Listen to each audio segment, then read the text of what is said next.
Jadi makin ditekan, makin yakin sama Allah. Makin banyak masalah, makin yakin sama Allah. Makin berserah kepada Allah. Kok bisa kayak gitu? Ada orang yang ketika makin banyak masalah, makin ragu sama Allah. Ini Allah maunya apa sih? Gitu kan? Ketika makin banyak masalah, makin kayak mempertanyakan takdir dan ketentuan Allah. Kenapa kok saya yang ngalamin ini?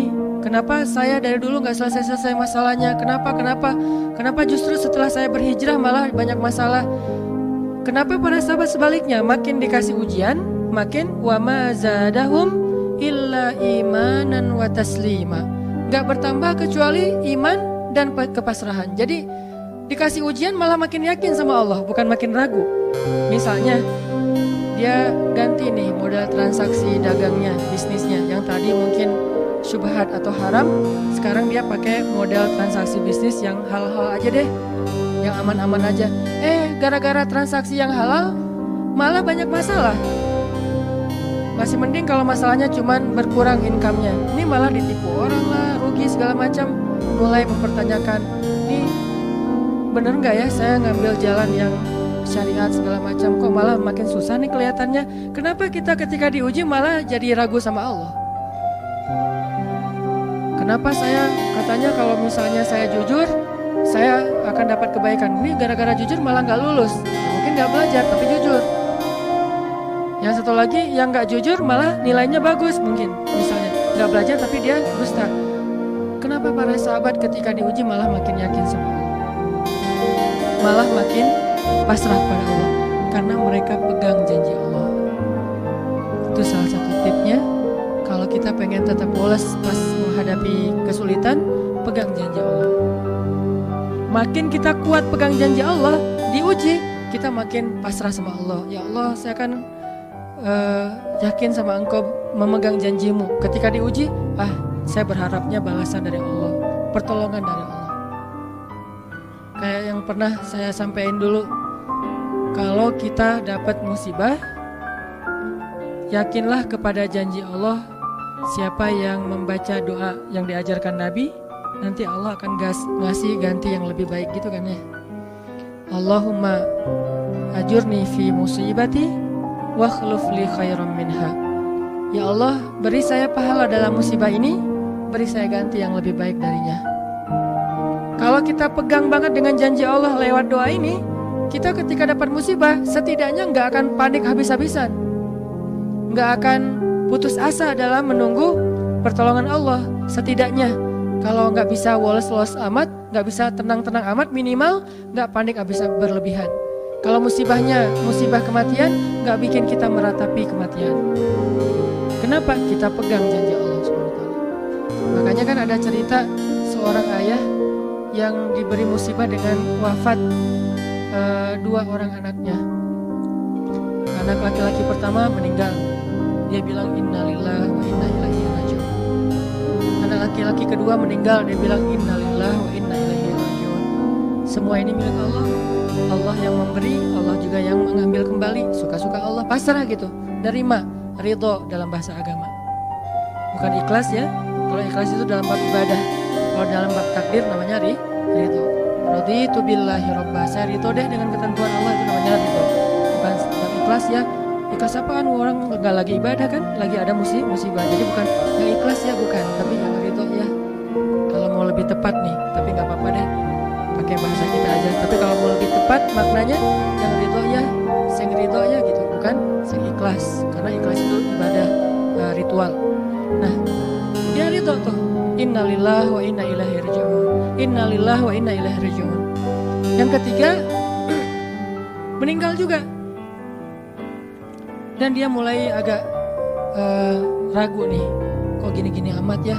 Suatu malam dia bermimpi, dua anaknya itu dalam mimpi itu ayah ini mau jatuh ke sebuah jurang yang di bawahnya api, kayak api neraka gitu. Ditarik sama dua anaknya, cuman gak kuat. Kata mereka, seandainya adik ada di sini pasti bisa narik nih, bisa nyelamatin ayah. Kalau adik ada di situ, kenapa cuma dua yang nolong? Karena dua itu yang dia ridho, yang satu lagi nggak ridho. Akhirnya cuma dua orang yang bisa nolong dia di akhirat. Bangun dari mimpi dia sadar, oh ternyata justru Allah pengen nolong dia di akhirat dengan musibah itu. Dan buat anaknya juga kebaikan nanti di akhirat masuk surga. Akhirnya dia bilang innalillahi wa inna ilaihi rajiun, astagfirullahalazim. Hidup kadang kayak gitu. Ketika kita pegang janji Allah, ada sesuatu yang kita tunggu di dalam kesulitan hidup kita, sehingga buat kita selalu punya harapan. Tapi kalau kita nggak pegang janji Allah, kita nggak nunggu apa-apa kecuali mengeluhkan keadaan kita, dan itu bikin kita lemah. Ditolak yang pertama, innalillah wa inna ilaihi rajiun.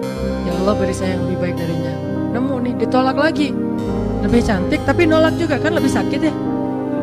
Lebih cantik ditolak lebih sakit. Ya Allah, beri yang lebih baik lagi. Makin lama makin di puncaknya rasa sakit yang udah gak tahan, diterima. Nih happy ending nih. Ada gak ya yang kayak gitu ya? Kalau jarang ada, berarti belum mempraktekkan jurus ini nih. Kalau pengen kayak gitu, coba tes deh. Cuman kalau ngetes Allah tahu sih ya.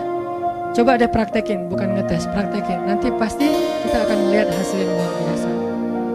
Jadi pegang janji Allah. Saya kalau nggak selalu sih, kadang-kadang nih, terutama hal yang masih mampu, ada musibah kecil, langsung berpegangan pada janji Allah. Nah, ntar Allah ganti yang lebih baik. Tapi itu harus dengan bahasa hati ya, bukan dengan lisan doang nih. Wa khluf li khairam minha. Hati nggak percaya. Allah kan bermuamalah, berakad dengan kita lewat hati itu teman-teman. Allah nggak berakad dengan kita lewat lisan doang. Makanya niat itu kan sesuatu yang terbersih di dalam hati. Walaupun dalam prakteknya ada mazhab yang mengucapkan, ada mazhab yang tidak mengucapkan. Yang jelas secara definisinya terbersih di dalam hati. Innamal a'malu binniyat. Terus Nabi menunjukkan dalam riwayat yang lain, Nabi menunjukkan ke dadanya atau hatinya. Artinya Allah berakad dengan kita itu dengan hati. Jadi kita kalau mau ditolong Allah, katakan kalimat itu dengan benar-benar yakin di hati kita. Wa khluf li khairam minha. Emang yakin saya Allah bisa ganti nih. Yakin. Gimana caranya? Itu bukan bagian kita, itu bagian Allah. Bagian kita berharap, bagian Allah memberikan cara. Jangan sampai kita mengambil bagian Allah. Pasti kita akan kebingungan. Orang kita bukan Tuhan. Mengambil bagian Allah apa? Harus jelas caranya. Kalau nggak jelas nggak percaya, terlalu logis. Akhirnya nggak lagi ada ruang untuk kita berharap pada sesuatu. Jangan ngambil bagian Allah. Gimana caranya? Ya terserah Allah. Yang penting saya berharap Allah ganti yang lebih baik. Ikhtiar urusan kewajiban kita kepada Allah, bukan cara itu. Kewajiban kita kepada Allah. Ikhtiar itu dalam agama kayak ibadah, sholat, puasa, zakat. Bukan jalan untuk menemukan suatu kebaikan, karena Allah yang menentukan. Kadang-kadang kita ikhtiar ini jalannya dari yang lain. Kita ngejar, ternyata dapatnya justru yang sering pakai curhat. Kan beda-beda kan cara Allah ya. Kita ngejar, gak berhasil, curhat lagi ke teman kita di sebelah. Ternyata dia, bukan dia yang jadi sama dia, kita jadi sama dia gitu maksudnya. Ini artinya memang Allah yang punya cara. Asbab, subul. Walladzina jahadu fina lanahdiyannahum subulana. Orang yang bersungguh-sungguh di jalan kami yang akan tunjukkan kepada cara-cara menuju kepada kebaikan. Subul, bukan cuma satu. Kalau satu sabil, ini berarti Allah yang punya cara. Ya Allah, beri saya ganti yang lebih baik. Saya yakin banget nih. Kata teman kita, caranya gimana? Kayaknya mustahil deh. Allah punya cara. Allah bisa mendatangkan sesuatu dengan cara-cara yang kita mengerti, ilmiah, logis. Bisa yang dengan cara yang kita nggak ngerti, nggak ilmiah, nggak logis. Bisa juga dengan sebalik dari apa yang kita ngerti. Kita ngertinya gini, Allah bikin yang sebaliknya. Allah punya banyak cara. Contoh, Allah mendatangkan kita, melahirkan manusia itu dari pasangan ayah dan ibu. Ilmiah, logis, bisa dijelaskan secara keilmuan. Tapi Allah juga bisa mendatangkan seorang anak tanpa ayah seperti Isa dari rahimnya Siti Maryam yang suci. Atau bisa juga mendatangkan seekor onta bukan dari induknya tapi keluar dari batu seperti ontanya Nabi Solih. Allah bisa mendatangkan segala sesuatu dari cara-cara yang yahtasib aula yahtasib. Yang kita mengerti atau kita tidak mengerti. Makanya Allah mengatakan wa yarzuqhu min haitsu la yahtasib. Allah kasih rezeki dari jalan haitsu la yahtasib, yang gak pernah kalian duga. Berarti kalau masih keduga, bukan itu jalannya. bisa sih kayaknya jalan ini, bukan itu. Bisa sih ini, bukan itu. Terus jalannya apa? Yakin, itulah jalannya. Allah yang akan mendatangkan dengan surprise. Kayaknya surprise itu lebih seru sih. Dan surprise Allah itu emang pasti.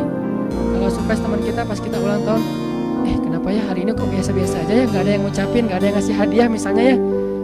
Kita masih berharap, mungkin mereka pengen ngasih surprise. Nanti malam-malam tiba-tiba saya masuk ke rumah, saya buka pintu rumah saya, tiba-tiba orang udah ngumpul semua di dalam rumah, terus ngasih surprise happy birthday gitu, balon segala macam, gitu-gitu deh. Bisa. Tapi apakah itu terjadi? Belum tentu. Pas kita pulang ke rumah udah siap-siap gitu. Gua mah gak akan kaget lah, yang gitu-gitu pasti udah disiapin. Buka pintu, ngeliat ke dalam, jalan pelan-pelan, nyalain lampu, kosong, gak ada siapa-siapa. Manusia bisa gitu banget kan? Teman kita atau pasangan kita berpikir, pasti dia ingat lah, gak mungkin dia gak ingat hari jadian kita, atau hari putus kita terus jadian lagi, atau hari lahir lah minimal. Pasti dia ingat, tapi belum tentu dia bisa ngasih kita surprise seperti yang kita harapin. Kalaupun dia ngasih surprise, kadang-kadang kado atau hadiahnya itu nggak seperti yang kita harapin. Biasa-biasa aja ternyata. Mungkin dia lagi nipis keuangannya, nggak punya modal apa-apa, ya udah ngasih apa yang ada aja, pulpen, permen. Nah, Allah nggak gitu. Allah kalau ngasih surprise itu benar-benar ngasih dan buat kita benar-benar ngerasa beruntung. Kalau kita percaya, makanya berakatlah dengan Allah lewat hati. Hadza ma wa'adanallahu wa rasuluh wa shadaqallahu wa rasuluh. Benarlah Allah dan Rasul. Hasbiyallah atau apapun ucapan-ucapan belief, termasuk wa khluf li khairam minha, beri saya ganti yang lebih baik darinya. Tapi kita berakad itu dengan hati. Allah tunjukin tuh. Ini yang bisa bikin kita sedikit lebih tenang atau banyak bisa dapat ketenangan kalau kita dalam kondisi yang sulit. Kalau diuji dalam hal-hal yang kayaknya mentok gitu, mau kemana lagi nih, mau gimana lagi nih, mau apa lagi nih, kan gitu kan? Udah nggak tahu lagi mau gimana, mau kemana, mau apa, mau siapa lagi nih? Kayaknya semua yang di list reunian udah ditembak satu-satu, gagal semua gitu kan. Mau siapa lagi nih? Teman kuliah udah, teman SMA udah, sampai teman SD juga udah. Masa nyari teman TK gitu kan ya? Nyari semua nolak, ke siapa lagi? Allah yang punya siapanya. Kadang-kadang siapanya Allah itu kita nggak pernah ngeduga. Yang kita nggak pernah mau ke situ karena berpikir nggak mungkin deh kalau itu mah. Justru kita nggak ngedatangin dia karena kita nggak percaya mungkin. Tapi buat Allah apa sih yang nggak mungkin? Julaibib dengan kondisi rakyat jelata banget ketemu seorang cewek yang selebgram banget, bisa aja tuh. Apalagi kita yang insya Allah nggak julaibib amat lah ya, masih kerenan dikit lah. Walaupun mungkin solehnya pasti jauh dengan julaibib, tapi secara fisik ya kita bukan budak, kita bukan orang yang seperti digambarkan di dalam hadis gimana fisiknya julaibib sangat pas-pasan. Walaupun tingkat kesolehannya jauh, pasti sahabat itu tidak tergantikan, tidak tertandingi. Oke, itu satu kasus di Al-Quran gimana Wallace dengan modal pegang janji Allah. Berakad kepada Allah dengan hati. Ini kata kuncinya, berakad kepada Allah dengan hati. Dan Allah pasti la yukhliful mi'ad, gak akan ingkar janji, gak akan kalau dengan hati. Masalahnya tingkat hati juga darajat. Lahum darajatun 'inda rabbihim. Orang yang beriman itu bertingkat-tingkat.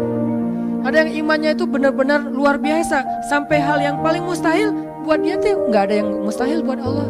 Ada yang berimannya yang berat-berat mah dia masih agak-agak ragu, yang ringan-ringan dia masih yakin. Berarti aku tergantung prasangka hambaku kepada